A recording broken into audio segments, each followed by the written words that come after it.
without protective clothing. Coronaviruses are particularly dangerous for people who have weaker immune systems, like young children and older adults. To protect yourself from the virus, try to avoid contact with people who display symptoms similar to those of pneumonia or the common cold, like coughing or a runny nose. Don't touch your eyes, nose, or mouth with unwashed hands. Wash your hands frequently with soap and water and scrub for at least 20 seconds. Use alcohol-based hand sanitizer when possible. Be careful when handling pets. The only current treatment for coronavirus being offered is supportive in nature. If you notice any of these symptoms and conditions, please contact your nearest professional healthcare setup. Help spread this information to everyone. I am Officer Donnelly Liebert Shiverton. Do you want to travel and don't have private transportation? Here are some travel safety tips to keep yourself and the persons around you safe from the coronavirus. When venturing out in public, it is recommended that you wear a mask at all times. Sanitize your hands before and after entering public transportation. The bus operators are also encouraged to sanitize their buses after each trip. Remember, always practice good respiratory hygiene. That means refraining from touching your face with unwashed hands. Always practice physical distancing. To maintain physical distance, the government of St. Kitts and Nevis stipulates that only 2 passengers are allowed per row. That is, 1 passenger on each end of the bus row, while 1 passenger is allowed to sit up front with the driver. This means that only 9 passengers are allowed in a passenger bus. Remember, stay safe, travel wisely as we work together to flatten the curve.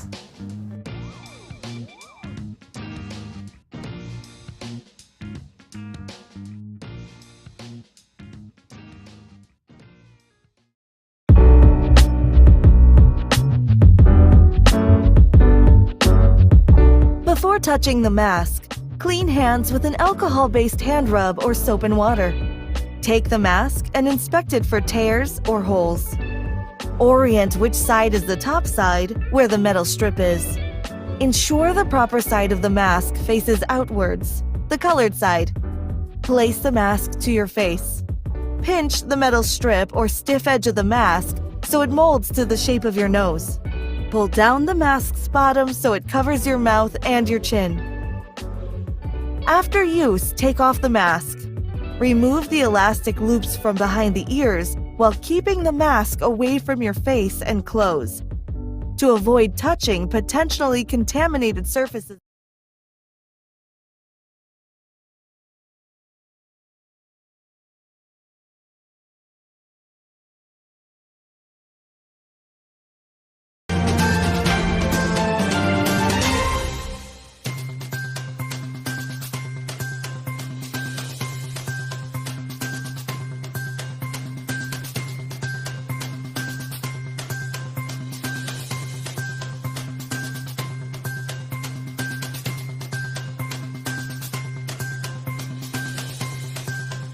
Is on.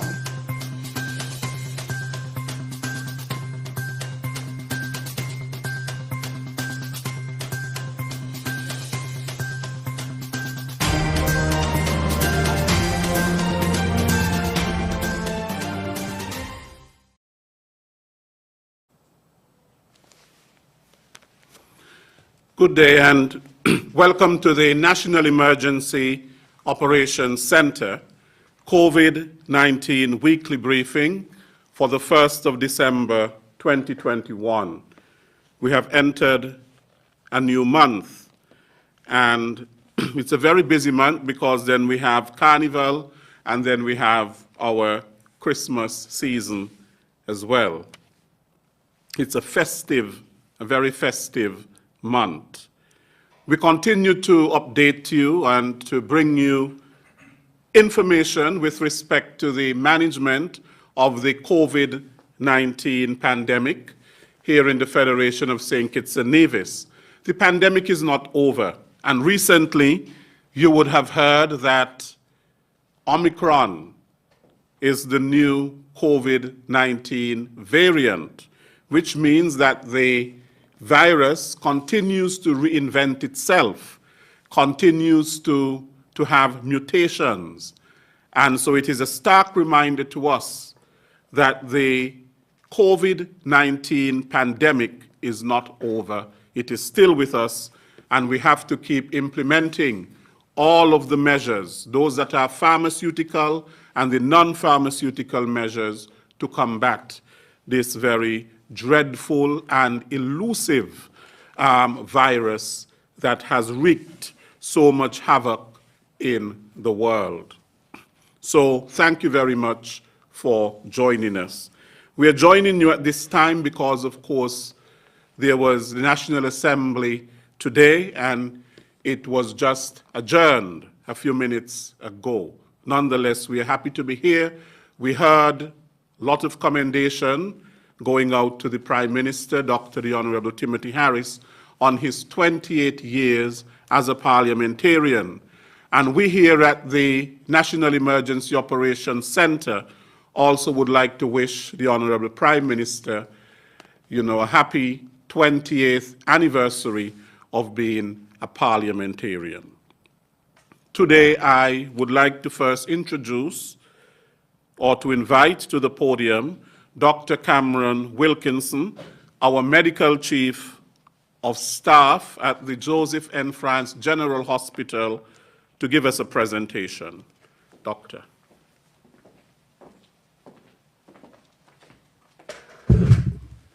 Thank you very much, Lesroy. Today, I want to use my time to speak about the booster shot. Persons have been coming forward voluntarily for booster shots to give themselves extra protection against this deadly virus. As of this evening, we have administered boosters to 622 individuals. About 50+ persons have been coming forward per day since we started administering the boosters, with a record 93 persons getting the extra protection today. While many adults are coming forward for the extra protection, please be reminded that the vast majority of our children between the ages of 12 to 17 remain unprotected, despite the fact that a vaccine has been available for them for several weeks. We cannot choose to protect ourselves, but leave the children who are the future of this country unprotected. So I urge you as a parent or a guardian to give your child the best fighting chance against COVID-19, which is the vaccine. Many have been calling for extra information on the boosters, which I hope to provide today. First, what is a COVID-19 booster? A COVID booster shot is an additional dose of the vaccine given after the protection provided by the original shots has begun to decrease over time. The booster is therefore designed to help people maintain their level of immunity for longer. Who can get a booster? All adults 18 and over should get a booster. The oldest should make it a priority, as they are the ones most likely to have pre-existing conditions and to have the worst outcome if infected with COVID-19. When can the booster be given? If you are eligible for a booster vaccine, you can have it 6 months after your second dose, and no appointment is needed. You simply walk into any of the health centers during the time when they're giving vaccinations, and you can get your booster. Some persons ask, which vaccine will be used for the booster? You will be offered a dose of the Pfizer as the booster. Evidence shows that these mRNA vaccines work best as boosters, even if you received a different vaccine for your first 2 doses. So even if you had AstraZeneca for your first 2 doses, you will be given the Pfizer as the booster. If you had the 2 Pfizers for your first 2 shots, you will be given the Pfizer as the booster. How effective is the booster? A real-world study shows that boosters significantly increase protection against illness from COVID-19. The study found that 2 weeks after a booster dose, protection levels increased to 93.1% for those who had AstraZeneca as their first 2 doses, and 94% for those who had Pfizer. How long does the booster take to work? Some persons ask. Studies have shown very high protection 1 to 2 weeks after the booster jab. As a matter of fact, a recent trial by Pfizer suggests that from 7 days onwards, a booster dose of Pfizer is extremely effective in preventing illness from COVID-19. Some persons ask, can I have a booster jab if I've recently had COVID-19? If you've tested positive for COVID-19, you need to wait at least 28 days from the day that you were last tested positive before you can get the booster. And the gap is there to separate any side effects that you might have from the vaccine from any residual effects that you were having when you were infected with COVID-19. Some persons might ask, why might I need a booster? The booster vaccine is recommended in order to give longer-lasting protection against the virus. The protection from vaccines may start to reduce 6 months after vaccination. This doesn't mean that the vaccine stops being effective after 6 months. The vaccine works extremely well and offers a very high level of protection. So a reduction in the efficacy doesn't mean that you're not protected at all.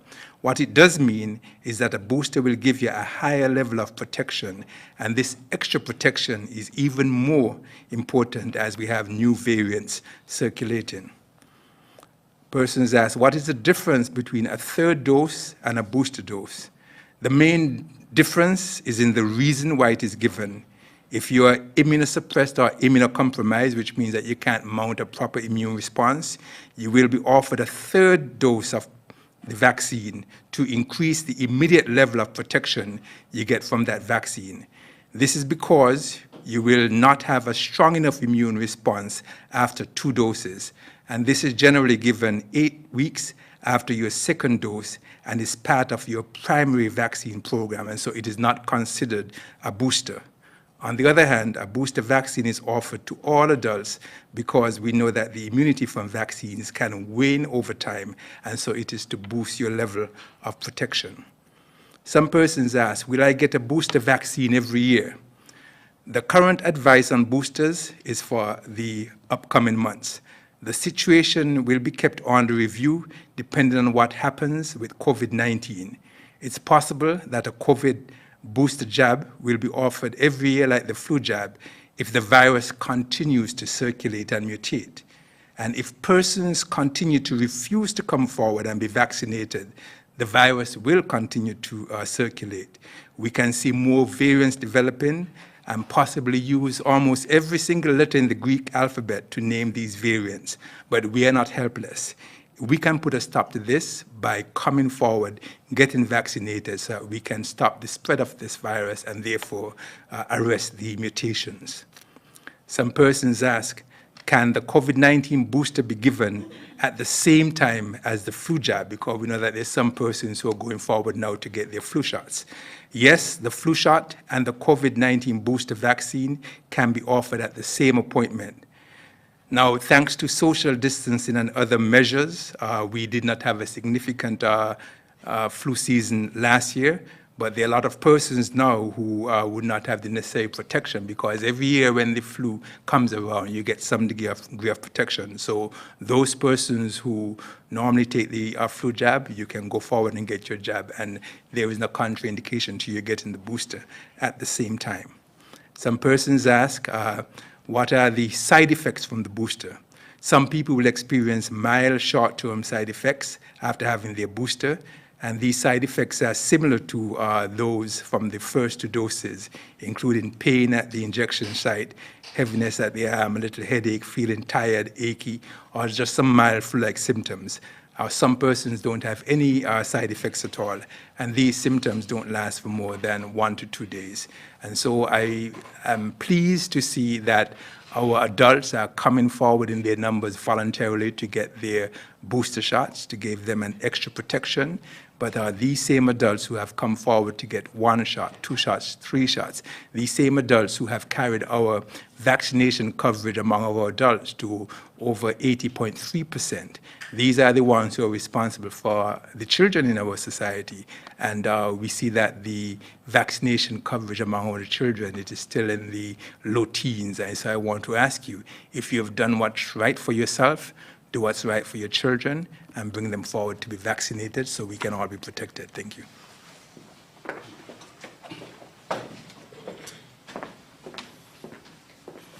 Thank you very much, Dr. Wilkinson, on your presentation on the importance of getting vaccinated. I want to now invite Superintendent Cromwell Henry to give us an update on the regulations pertaining to the COVID-19. Superintendent.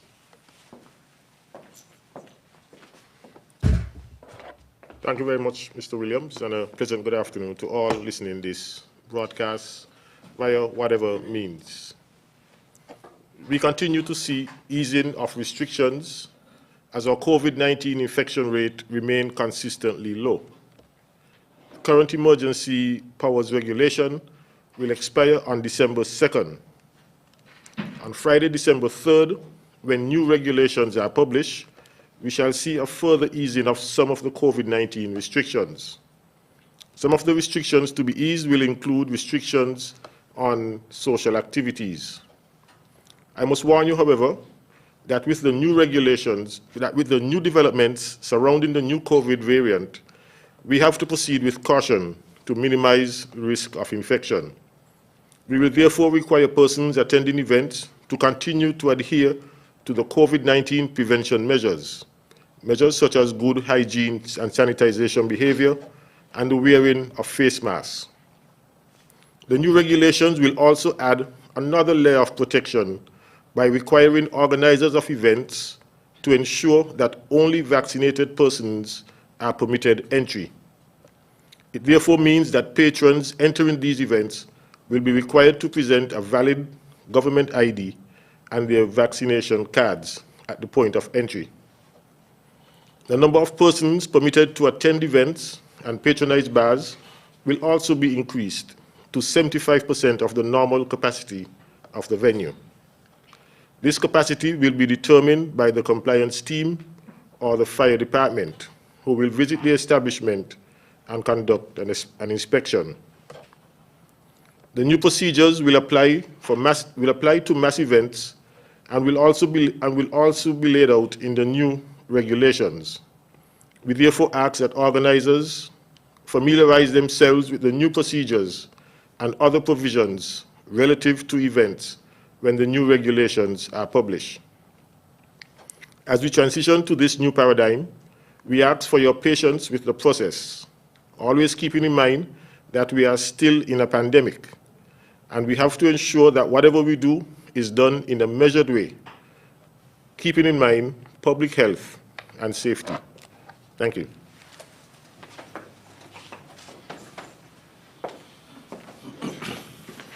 Thank you very much, Superintendent Henry. Of course, you know, the message does not change from day to day. The protocols remain the same to keep us safe. I now invite our Chief Medical Officer, Dr. Hazel Laws, to bring us the most up-to-date Health Emergency Operations Committee report for today. Dr. Laws.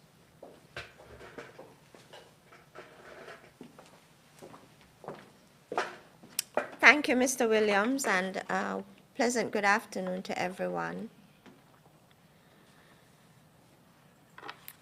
So in the Federation, we've been responding to the COVID-19 pandemic for almost 2 years. As you are aware, we have now contained our third wave of infection, third wave of COVID-19 infections. We've been battling this wave from about mid-August to present.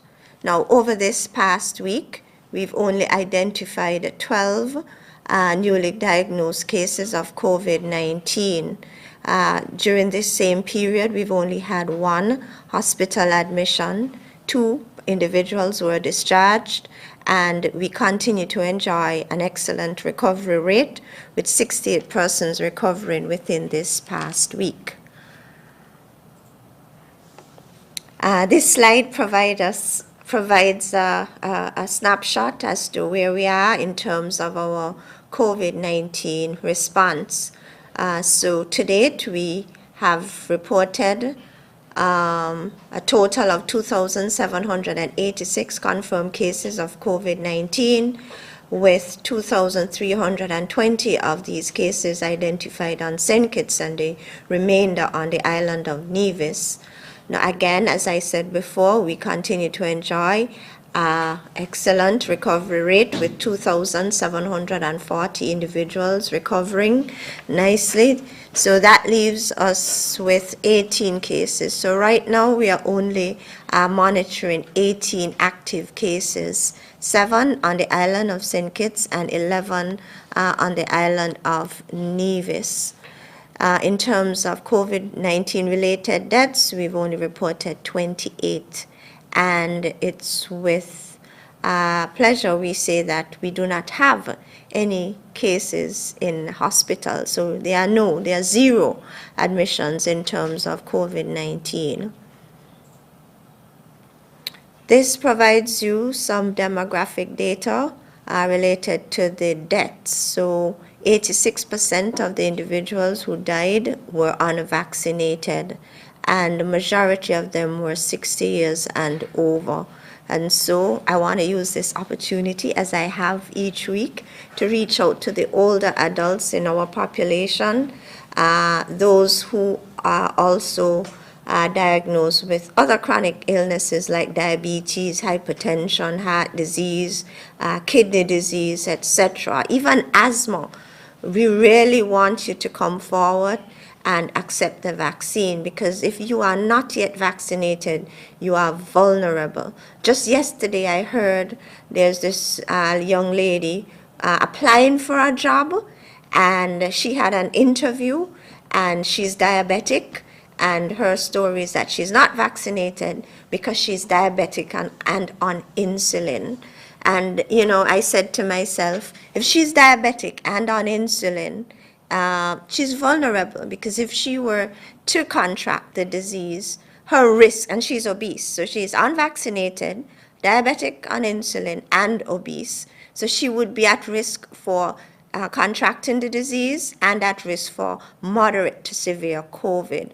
So I want to reach out to older adults with NCDs, chronic non-communicable diseases, diabetes, hypertension, asthma, heart disease, liver, kidney disease. Please, we want you to recognize your vulnerability and come forward in terms of accepting the vaccine, because that's the best protection that you have. Because if you are unprotected, you're vulnerable and at risk for severe COVID if you do get COVID.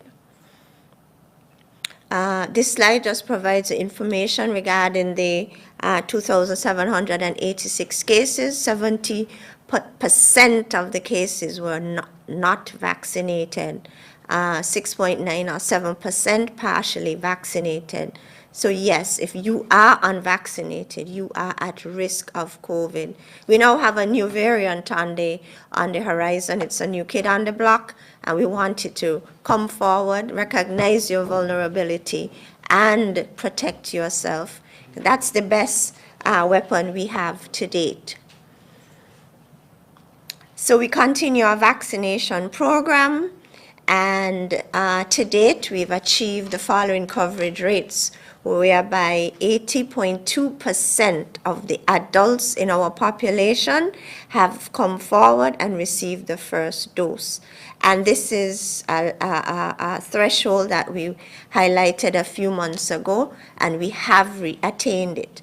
80.2% of the adults in our population have come forward and received the first dose. 73.8% of the adults in our population are fully vaccinated. They have received 2 doses. And as you are aware, in September, we started administering the Pfizer-BioNTech vaccine to our teenagers 12 to 17 years.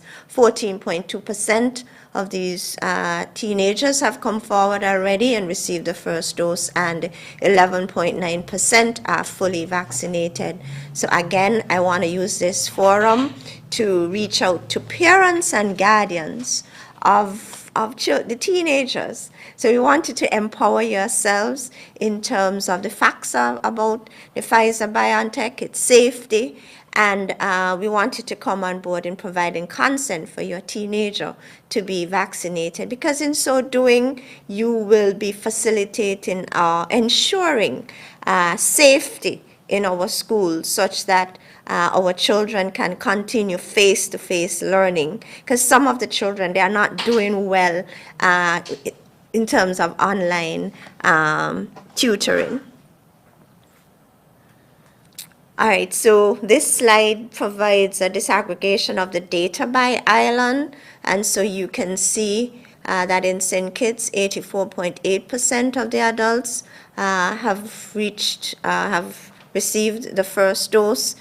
In Nevis, 68.2% of the adults in Nevis have come forward in terms of accepting the first dose of their COVID-19 vaccine.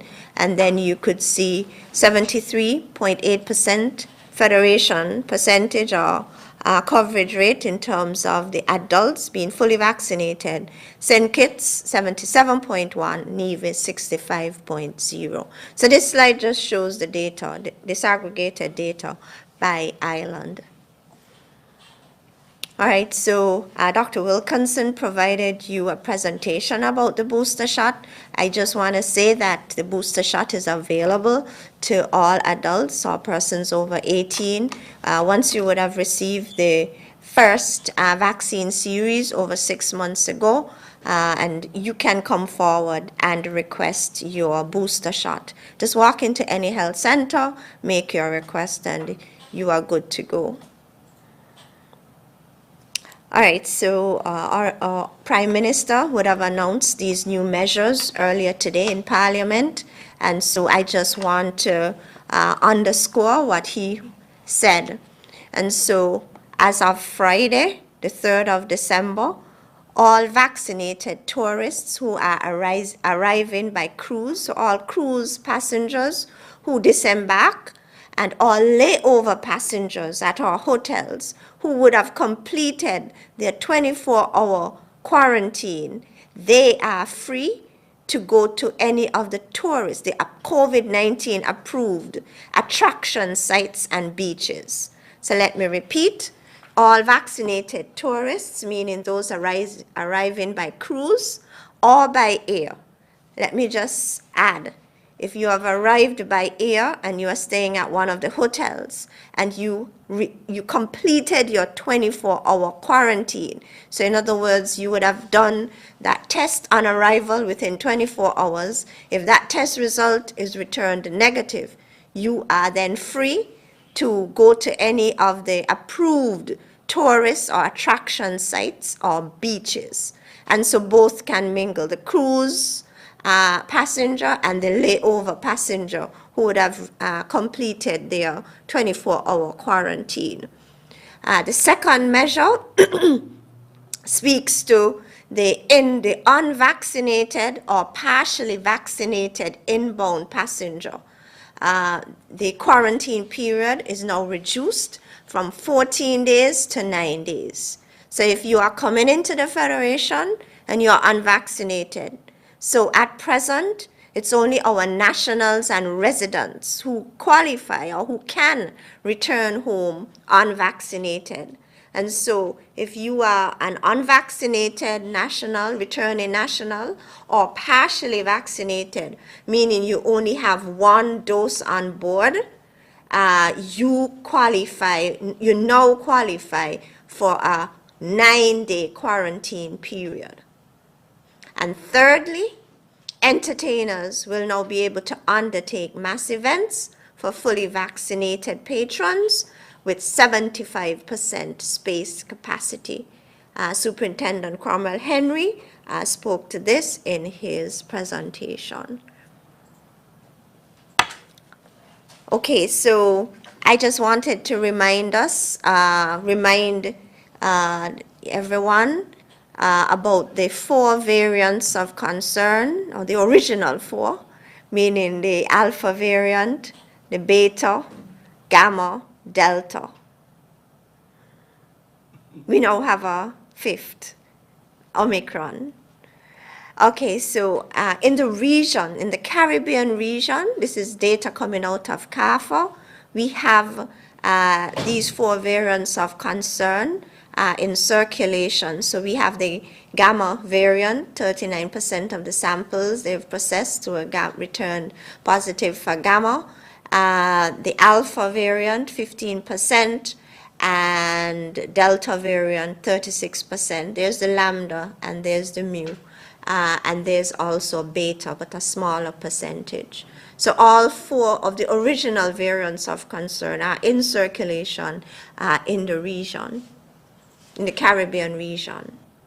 I also want to underscore that as we speak, the Delta variant is the most prevalent variant in circulation globally, the Delta variant.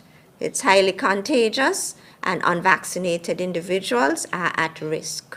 And the COVID-19 vaccines remain the best weapon or the best protection against the Delta variant.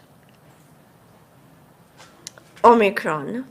All right, so there's a lot in the news about Omicron, which is the latest variant of concern.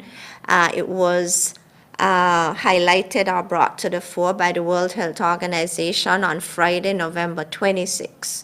So it's a variant of the SARS-CoV-2 virus. Now, this variant has a large number of mutations or changes. A significant amount or number of these changes have been noted in the spike protein. And this is important because it has implications in terms of the effectiveness of the current vaccines. Now, some of these mutations noted in Omicron is also common to the alpha, beta, gamma, delta, and lambda variants. That's important to note also. Now, I attended a regional meeting, a CMO's meeting, about 2 hours ago, and they shared this bit of information. Anecdotal evidence so far suggests that the symptomatology, or there's a little difference in the symptoms with which the patients are presenting. Some complain of significant fatigue, itchiness of the throat, dry cough, and muscular pain. Not too different, but some differences. Now, it's important to note that the first known sample of Omicron variant was collected in South Africa on November the 9th. However, today in the New York Times, Nigeria's public health, it was stated that Nigeria's Public Health Institute detected Omicron variant in a test sample as early as October of this year. So in essence, the scientists still cannot say for sure where and when this variant originated. But what we can say is that throughout the day, CNN tells us that the variant has already been identified in over 23 countries so far. Okay, so what's the latest information about, some of the characteristics of this variant? Well, the scientists and much, the world is still ignorant about the facts pertaining to Omicron. So in terms of transmissibility, it is still not yet clear whether Omicron is more transmissible than the other variants, including Delta. In terms of severity of the disease caused by this variant, it is not yet clear whether infection with Omicron causes more severe disease compared with the infections caused by the other variants, including Delta. However, anecdotal information coming out of South Africa suggests that those patients are complaining of mild symptoms. But then there is some other anecdotal information suggesting that it goes across the continuum, mild to severe disease. So it's early yet to determine the severity of the disease caused by this variant. In terms of Omicron's impact on the countermeasures, including vaccines, we are still not yet sure as to how effective the current vaccines are with respect to this variant. So this scientific information is still being studied. In terms of testing, the big question is, would the current RT-PCR tests detect this infection or infection caused by Omicron? And the answer is yes. So far, the RT-PCR tests continue to detect infection with Omicron. But again, more work and more studies are being conducted with respect to the other types of COVID tests and their effectiveness in terms of picking up infection caused by Omicron. I suppose they're looking at the sensitivity and specificity of the rapid antigen tests being used to detect Omicron. So again, we await the scientific information. Treatments, so far, the corticosteroids still remain effective in terms of managing patients with severe COVID. Again, work is ongoing in terms of the various treatment modalities for patients who are diagnosed with Omicron. So what are the concerns? What are the main concerns about this variant?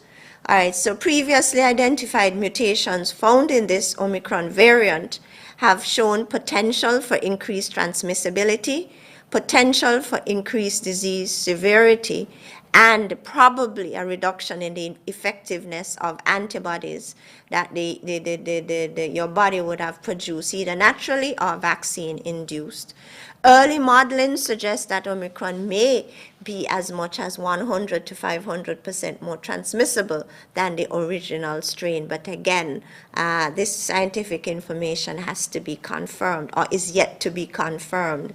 However, in South Africa and those southern African countries and further afield, there are reports, anecdotal reports coming out of reinfections and breakthrough infections of vaccinated individuals. But one thing we know for sure is that there's a very high risk of this variant being imported to the Caribbean. So we need to be cognizant of this because of the expansion in terms of tourism and flights coming into the region from Europe, the Netherlands, for example.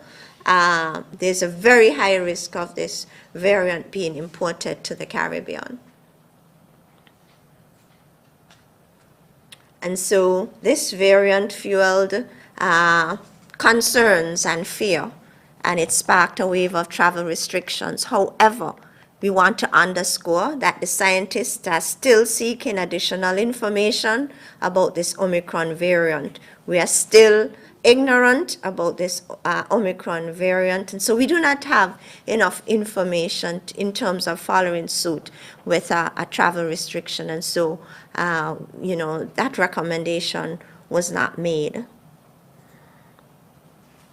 WHO recommends that we increase our public health and medical capacities. In other words, increase and augment the healthcare system and prepare ourselves for a surge in cases.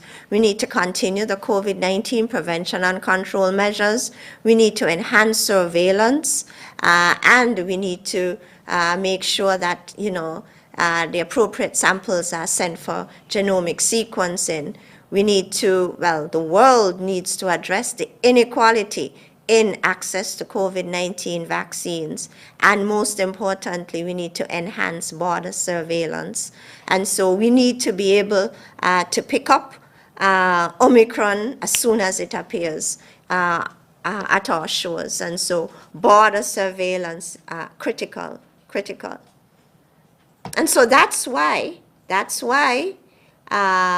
the vaccinated inbound passenger, will be required to do the 24-hour quarantine and test before they are released and be allowed to integrate into society. For now, until we get more information, until we glean more information regarding this Omicron variant. It's all a part of border surveillance. WHO recommends that we enhance border surveillance, and so that's why this measure is maintained for an additional week or two until we get additional information regarding this variant. Today is World AIDS Day.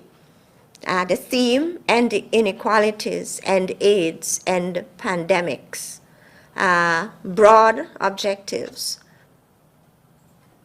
What I want to focus on or zero in on in terms of our federation on today, World AIDS Day, is I want to speak to our pregnant females. It's imperative that once you're a female, once you've been, confirmed pregnant, we want you to access antenatal care as soon as possible. So once you find out you're pregnant, please, we want you to go to the nearest health center or to your OBGYN and start and book for antenatal care. And it's important that you keep all your antenatal appointments. And so when the nurse at the health center tells you to come back on such and such a date, it's very important that you keep that appointment. When you go to your OBGYN specialist, it's important for you to keep your appointment. And all pregnant females, you are required to do your antenatal screening tests for HIV, syphilis, hepatitis B. You are expected to do your hemoglobin and blood group. These tests have paramount importance, and so once you're a pregnant female, if you have not yet gone to do your test, please go and make sure you are sent to do your antenatal screening test. And it's very important because if you are HIV positive or positive for syphilis, treatment is its key, meaning treatment for you, the seropositive mom, and treatment for your unborn child. So it's very, very important that you keep your antenatal appointments to ensure adequate treatment.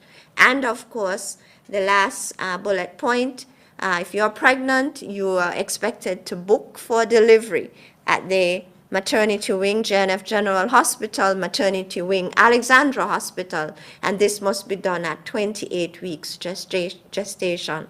And so today, World AIDS Day, I want to speak specifically to pregnant females, the importance of getting antenatal care, the importance of doing your antenatal screening, the importance of attending and keeping all your appointments. And if it is that you are to be treated, make sure and ensure you follow through with your treatment, and you are to book for delivery at 28 weeks gestation. The COVID-19 protective measures, we need you to empower yourselves in terms of the information regarding the COVID-19 vaccines. If you are not yet vaccinated, we want you to come on board, especially the vulnerable amongst us, meaning the older adults with chronic non-communicable diseases, those who are in nursing homes, those who are in the prison. We want you to come forward and accept the vaccine. Wearing of the face mask is of paramount importance. Even now, with this new variant on the horizon, we want you to maintain adequate hand hygiene and adequate distance from others. And if perchance you're experiencing any of the COVID-19-like symptoms, we want you to stay at home. Thank you.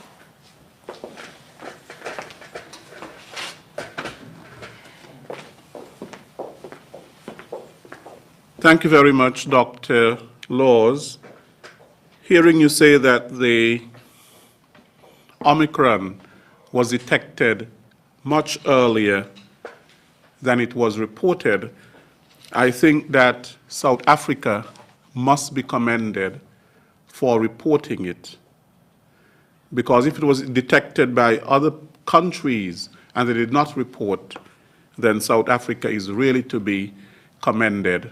But instead, as we see, South Africa is bearing the brunt of travel advisories and things like that by other countries, and it's very hard on them, for being honest. I want to invite Mr. Abdias Samuel, the chair of the National COVID-19 Task Force and the National Disaster Coordinator at NEMA, to give us his presentation.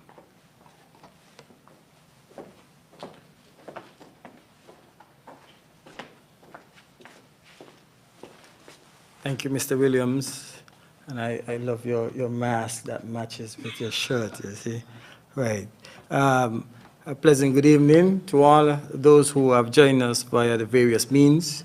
First of all, I want to start this presentation by thanking God and thanking all our stakeholders, partners, whether regional or internationally, for supporting the National Emergency Management Agency over the past 2021 Atlantic hurricane season. As we have experienced, we have seen how devastating these cyclonic hazards are. However, St. Kitts and Nevis, again, we have been spared. We have not had any significant impact or damage by these by these threats in the Federation of St. Kitts and Nevis. Again, I want to thank the Christian Council Evangelical Association and every single citizens, resident, and all the well-wishers in the diaspora and around the world who have prayed for the safety and protection of the residents here and this beautiful federation. So again, as we come to an end of the 2021 Atlantic hurricane season, as the National Disaster Coordinator, and I am certain on behalf of my staff, we say thank you to you for all that you have done in preparing for and also in helping us to mitigate the impact of hurricanes or any type of tropical cyclones. So again, thank you very much. However, please do not become complacent. Historical data has shown whereby we have been impacted by hurricanes or tropical storms or heavy rainpours during the month of December. So again, let us remain steadfast and continue to pray. I want to continue my presentation by alluding to several logistical discussions that the National COVID-19 Task Force would have had over the past week. First, I am pleased to announce to you, the general public, as well as the world at large, that St. Kitts and Nevis would have had a travel ban on Brazil. And the recommendations of the National COVID-19 Task Force, the Cabinet has accepted the recommendation to have this ban removed from Brazil effective December 2nd. So we are pleased that now citizens of Brazil can travel to St. Kitts and Nevis once they meet our health and travel protocols. I now want to bring to your attention also the process that we attempted to implement as of the 1st of December. So the intention was to have, as of the 1st of December, the land and go process implemented. What did that mean? That means that all inbound passengers who would have had the negative RT-PCR test 72 hours prior to boarding the aircraft to St. Kitts and Nevis and being fully vaccinated, meaning 14 days must have elapsed after the second dose, would have been allowed to enter the Federation once granted approval by the Ministry of National Security, and then would have go through the border management agencies, and then would be allowed to integrate into society without any quarantine, any testing. Please be advised, as the CMO would have indicated, that based on the risk associated with the variant Omicron, the Cabinet was advised and accepted the recommendation that was brought from the HEOC to the task force, National COVID-19 Task Force, endorsed by the task force, taken to the Cabinet yesterday, and this was accepted for us to delay the implementation of the process. The process has not been made obsolete. It's just a delay so that we can give our health authorities, our science experts, the opportunity to get further information on the Omicron, so then we can proceed and make an implementations. I just wanted to make that clear because I have been getting a lot of queries about what was stated by the Honorable Prime Minister. So what was stated by the Honorable Prime Minister does not change the existing protocols. It does not change the existing health and travel protocol. Those have not changed. The only thing that has changed is one, you will see, whereby the stay-over passenger, once they have cleared quarantine and they are free to integrate, they can now mix with the cruise passengers at the touristical sites, or attractions such as beaches, Brimstone Hill, Black Rocks, and some of these areas. Okay, so that's what the intention for that statement. And then Superintendent Henry would have spoken to the entertainment section. So the entertainment section, that was something that was approved, and you can apply to the through the police portal for these permissions, bearing in mind that terms and conditions are attached to these applications. So those are some of the significant changes as outlined by the CMO. So I just want us to get this clear, that these recommendations are being implemented as of the 3rd of December. So also we want to inform you of some of the other discussions we would have had regarding to Carnival and other discussions we would have had regarding to sport. Tomorrow, the National COVID-19 Task Force will be meeting with the ICC and the local organizing committee for the cricket regarding the hosting of cricket in St. Kitts in the near future. That meeting will happen tomorrow. Equally so, the task force would have done a walkthrough of the airport. And the airport, we would have done a walkthrough to see how best we can make the entry process and the processing for inbound passengers much more efficient and much more faster. So yes, we have heard the concerns of the hoteliers, we have heard the concerns of our citizens, and also some of the guests. And we are, at the present moment, the process is being reviewed. Tomorrow, all the border agencies will be coming together to discuss the process some more and to see whereby we can eliminate the long period of waiting. However, I just want to make this clear for you. Yes, we want changes. Yes, we are ready to absorb some more risk. But let me just notify you of this. We're going to have 3 critical barriers to help us in buffering the protection against the COVID-19 virus once we implement the land and go process. One is going to be the verifying process where we have the technicians from health, the Ministry of Health, Immigration, Customs, and National Security verifying that entry process. That entry process is our first tier of defense. The second tier of defense is the port health surveillance that the CMO would have addressed or alluded to in her presentation. That's the screening process that you will go through when you arrive at RLB International Airport or the Vance Amory International Airport. So I'm appealing to persons for patience and understanding and cooperation when these technicians attempt to process you. So they are verifying that your test is correct. They are verifying that your vaccination card is correct. We have experience whereby what is sometimes uploaded is not exactly what sometimes persons present when they come to the port health screening desk. So that process is going to take place. That's our second tier of protection. Our third tier of protection is the airline itself. The airline has a responsibility to ensure that for you to board that aircraft, you must have the necessary approvals as required by St. Kitts and Nevis. Those are the federal laws of St. Kitts and Nevis. That's why you see them in the SR&Os. Those are statutory rules and orders. Let me just state, for the month of November, we would have had 108 passengers brought to the Federation of St. Kitts and Nevis by airlines, by major airlines, regional airlines, into the Federation of St. Kitts and Nevis without appropriate approvals. And that challenges the Federation. The virus can be imported through these challenges because then these individuals were not screened through the process that's in place to help us combat the virus and help us to give you some more easement on the restrictions.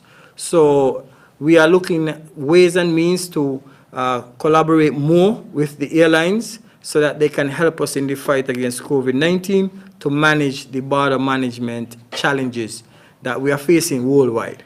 Okay, so these are some of the things that is important for you, the general public, to know so that you yourself can help us in the all-of-society approach to combat and manage, mitigate the impact of COVID-19 if we want to see the restrictions lessen more and more and more. So I wanted to bring that to your attention. It's important for you to be cognizant of what is happening and also to do your part, exercise that responsibility. And I want to end my presentation by saying I went last week and I took my booster shot. I am hoping to take some vacation in the near future and probably travel, and I want to be protected. So I want to encourage you to go and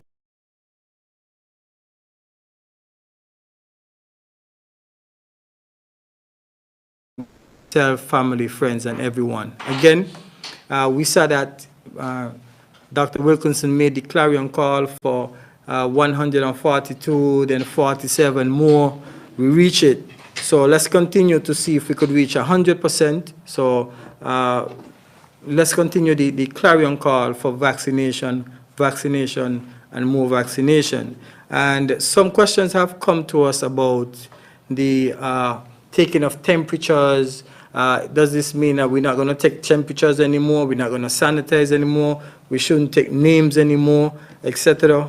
The non-pharmaceutical measures will remain in place. If you have any questions or concerns, please feel free to contact the task force, the Ministry of Health, for any further queries regarding the procedures and protocols, because when the compliance officers come around and they don't see that they see that you're not compliant with what the regulation says, you might be ticketed or you might be summoned or basically taken before a magistrate. So do your best to avoid that.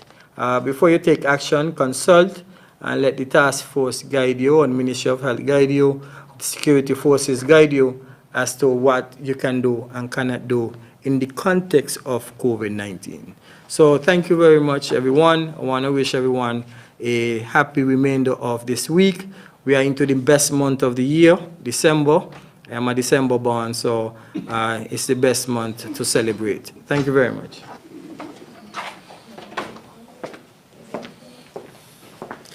Thank you very much, Mr. Samuel. I guess, you know, we can all say the same. Our month is the best month. And to say that you are boosted up, I'm boosted up too. So quite a number of us here are boosted up. Superintendent Cromwell Henry, Dr. Cameron Wilkinson, Mr. Samuel, myself, we were all boosted up. I don't know if anyone else is boosted up here, but the intention is to be. We have come to the question and answer segment of our briefing, and the first two questions are from Von Radio. With the emergence of this new variant, Omicron, in first world countries, are we already seeing its impact on the distribution of food supplies to small island nations such as St. Kitts and Nevis? And the second question, some persons are complaining about not receiving their vaccination cards month after month. After receiving their second dose of the vaccine, can this be explained?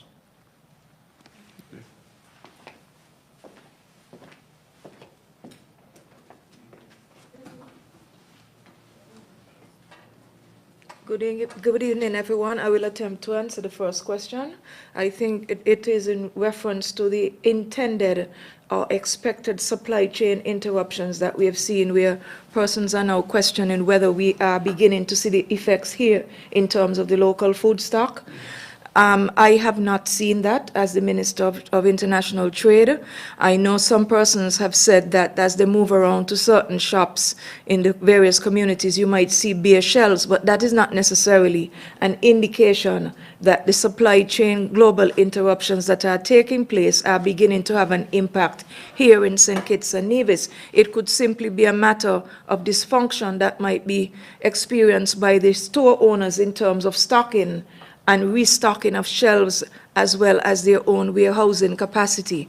However, while we are on the subject of that, Lesroy, I should indicate, as I would have done during the Prime Minister's last press conference, that the Ministry of International Trade is committed to working closely with all of the food importers.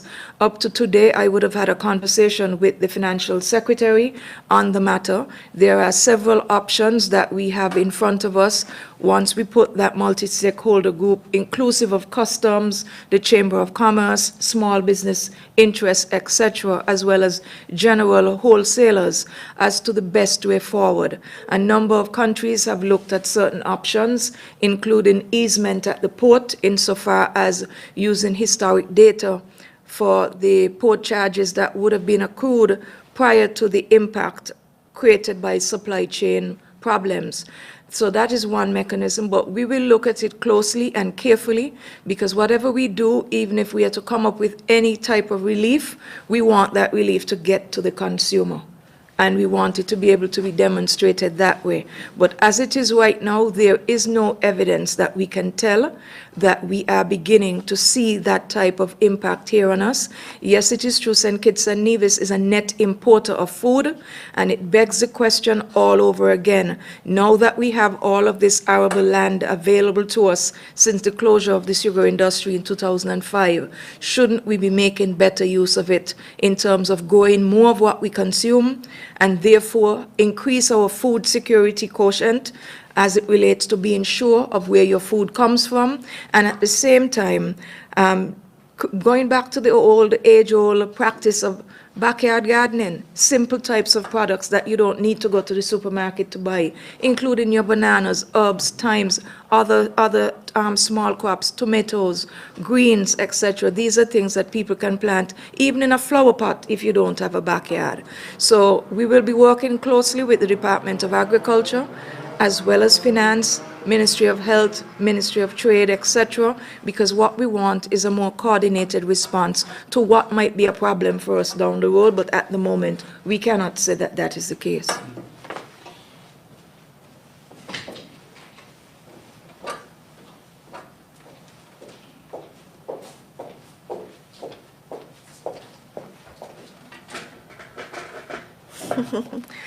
So, Mr. Williams, I'm not aware that there's a problem regarding the signing of vaccine cards. So once you're fully vaccinated, your card is being signed by the DMO, the District Medical Officer, and you're asked to come back and collect. So probably the individuals didn't go back and collect, but I'm not aware of there being a problem. Thanks.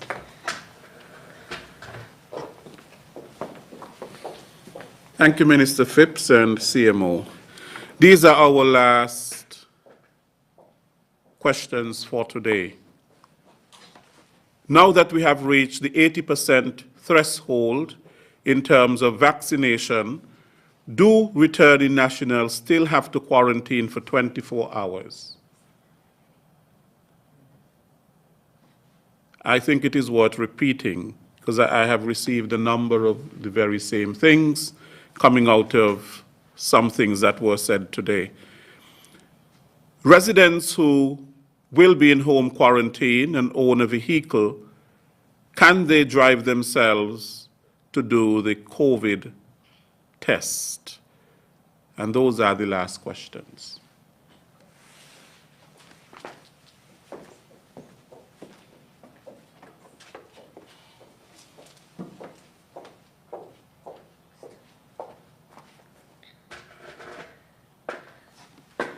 All right.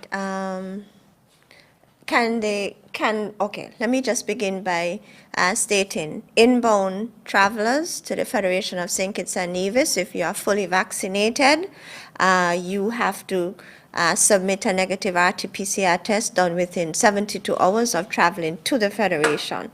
Once you land, you go into quarantine, it's 24 hours. At present, persons are getting their samples done and their results well within that 24-hour period, and then once your result is negative, you're free to integrate into the society. So that's the protocol that's in vogue right now. So yes, if you are fully vaccinated, you come in, you get your RT-PCR test done within that 24-hour window. Once your result comes back negative, you're free to integrate into the society. And this measure will remain in place for at least another week or two until we gather more information regarding the Omicron variant. And then those who are in pre-approved home quarantine, basically, I think you're still required to take a COVID-19 certified vehicle to either of the venues, Pogson, Mary Charles, JNF, to get your sample taken.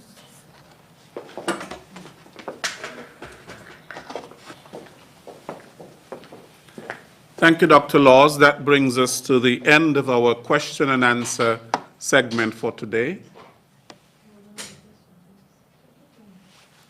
Oh, there was another question.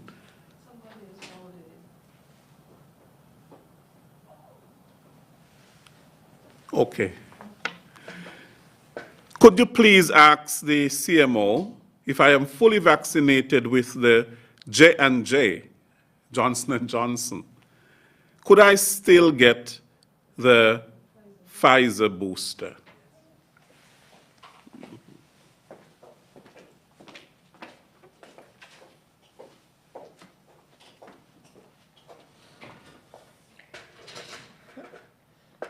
And so the short answer is yes. So if you receive the Johnson & Johnson vaccine overseas, because we do not offer it here, yes, you can go to any of the health. If you received it over 6 months ago, yes, you can go to any of the nearby health centers and you can access the Pfizer-BioNTech booster.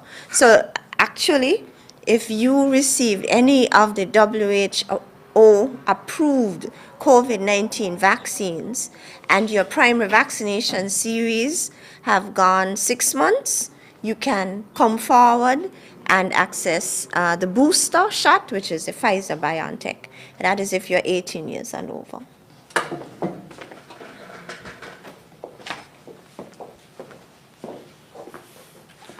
Okay, thank you very much, Dr. Laws, and that's the final. Thank you very much. I want to thank Superintendent Cromwell Henry for his presentation.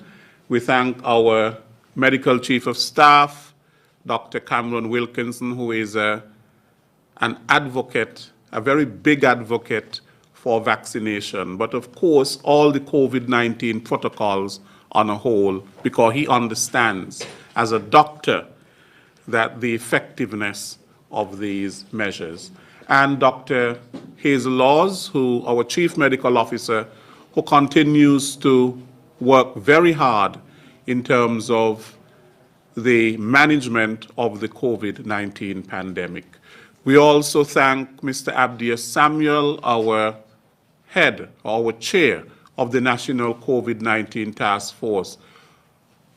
Some people may not know, but the National COVID-19 Task Force, which is made up of over probably 20 persons, we have been meeting at one point when the pandemic started here in the Federation. We met every day. We met daily. Now we meet once a week, and sometimes even more than once a week, as maybe necessary. And so therefore there are people who are working extremely hard on the task force. The task force is working extremely hard in trying to help with the management of the COVID-19 pandemic. Of course, we are only one body, but of course, all of us, we are in this together, and we have to do our part with the management of the pandemic as well. I want to thank Mrs. Christmas Jacobs for her dedicated service of sign language. I thank the Honorable Wendy Phipps. I didn't think she was going to come here today. And the reason why I said that is because she spent all of today in the National Assembly. So when I saw her turn up, I was like, Minister, aren't you tired? Can't you take a break? And so we thank her very much because she is unfailing in her attendance at these briefings. We thank Ms. Ophelia Blanchard, and we also thank the PRO of NEMA, Michelle Rodriguez. I understand that Vesta Southwell is now officially retired, and so Ms. Rodriguez is now at the helm. We thank Vesta Southwell very much. She has been dedicated here to NEMA and a very good sport. We get along very well together. And we thank ZIZ, AJ, and all those who come here on a weekly basis to bring you these briefings live, both on radio, television, and also it is streamed on social media. So we thank you very much. And all the media in the Federation. The media's role is extremely important in bringing information to people.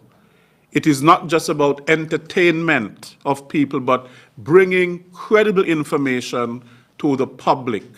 Because without information, really, people are in blindness, are in darkness, so to speak.